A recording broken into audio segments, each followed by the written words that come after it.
Hello friends, and welcome back to my homestead. I'm in the kitchen today because it's super hot and humid outside right now in New England. So I've decided to do my green bean splitting here in the kitchen. Normally I like to do it outside on the porch, you know, when it's nice and cool weather, but not today. Right now I'm in the kitchen. So where the air conditioner is working and keeping me nice and cool. So as I am going through the big pile of green beans, this is our first harvest this season of green beans here in New England. I'm sure other people in other parts of the country have harvested a long time ago, but here, this is just happening now. So anyway, so as I am, you know, going through these green beans, because that's what my husband and I are going to do today, we're going to do some pressure canning. We were discussing, should we freeze our green beans or should we pressure can them to make them shelf stable? And I said, you know what, babe, as much as I love to eat in the winter, in the off season, I like to cook and eat frozen green beans. We have to think about making our foods shelf stable. You know, we cannot be totally ignorant to what's going on right now in the world. Multiple countries, farmers are out on strikes, protesting about what is going on in the agriculture right now. This may not be in the main, you know, stream news. It's okay. It's still good to know what's going on in the world just because it's not in the evening news, right? So we also don't need to be told in the news that the prices for our food have increased so much. So much. It's not even funny. And what is actually funny, what the industry is doing, so I'm going to give you a quick example. If you go to a big, you know, big box store and you buy tuna fish, for example, a pack of tuna fish, right? It used to be 12 cans in that pack. Well, now, without telling us, the consumers, it's only 8 in the pack, but the price is higher. Okay? So you think, oh, the price went up, but it's also only 8 in the pack. So we have to be a little bit more wise about what is going on. We cannot, you know, hide our heads in the sand anymore and pretend that everything is going to just blow by and everything's going to be okay. So I don't like to be that fear spreading kind of like, oh my goodness, the end of the world, prepare. No. I'm not going to stand on the side of the, you know, on a corner street and with the sandwich sign telling you that it's the end of the world, because, you know, we don't know what's going on. But I can tell you that I do know that the prices are going up. And it's just alarming because every week when we go to the grocery store, the prices are higher and higher. Now, there's also a talk from some of my homesteading friends who are in the farming industry, and they tell me that the crops are not doing well due to drought or other conditions in some of the parts of United States. The crops are not doing well. We also know what's going on in Ukraine, and they have, you know, the big production of grain for many countries. So again, why am I saying these things? I'm saying that we need to be wiser.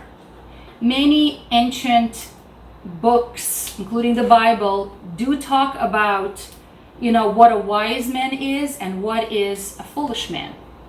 And I'm not going to talk about what foolish people are, but I can tell you that over and over and over again, it talks about a wise person will listen.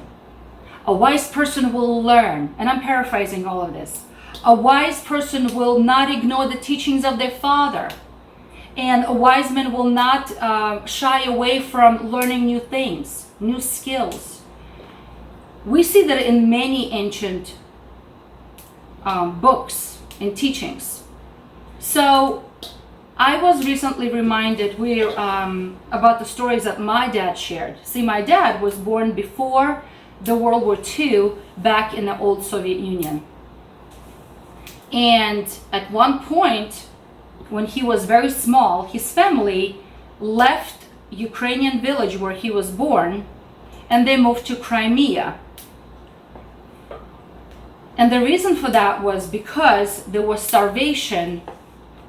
Government created starvation in Ukraine. If you don't believe me, look it up. It's in the Google. It's called Holodomor, and it's when it was politically influenced attack on Ukrainian people back in the day. My family, thank God, survived because here I am, right? But also my family survived because they were listening to the wise. And the elders were saying, the war is coming, the war is approaching. May not be here today. They didn't have internet back then. They didn't have fast speed news that, in a click of a button on your phone, you could see what's going on in the news in Japan, in Russia, in Australia, whatever.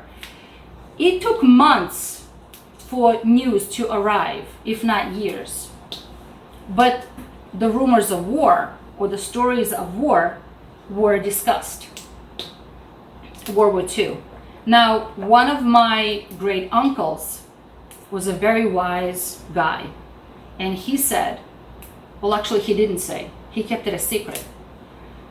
You know what? I don't know what I see. I don't like what I hear. I'm going to prepare some food and I'm going to put it away quietly, just in case.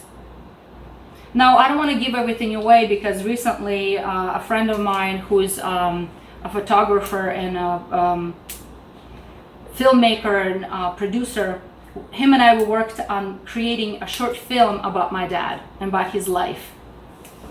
And in it he shares how they survived post-war, post-World War II starvation back in the Soviet Union when the entire villages were dying out.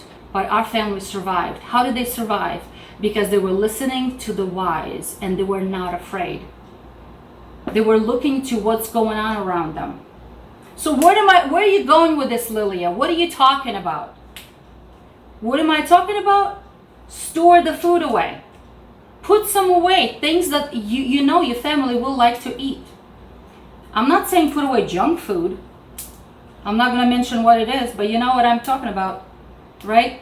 But put away healthy foods that will nourish your family, provide nutrition and nutrients in a time when you may not be able to purchase it, or in a time when it will be too expensive to purchase it.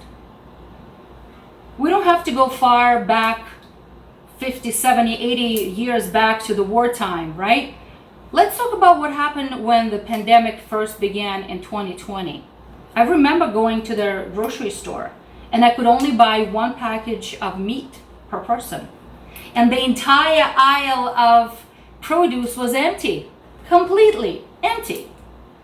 Thank God we did well. We had everything that we need. Things that, I did not have, my friends shared with me. Things that my friends did not have, I shared with them. Okay, like flour, sugar. All of a sudden, those things disappeared from the shelf. You remember? Remember when you guys called me and texted me and say, hey, Mama Lil, do you have any flour I could borrow? Okay, so we're not new to this. We already know what's going on. Next time when you go to the grocery store, look at your receipt. Did you spend the same amount that you paid a year ago? So again, not to put fear on you, because there's way too much fear in evening news already. So I'm not going to do that. Instead, I'm going to encourage you to listen to the wise. Look back to our ancestors and say, how did they survive through tough times? How did our ancestors, well, not mine because I wasn't here, my ancestors were not here, but how did your ancestors survive the Great Depression? Okay? So we need to learn to cook from scratch. We need to learn how to grow food, how to preserve food, learn how to do canning and freezing and dehydrating. Those are great skills to have. So, and that is exactly what we're doing today.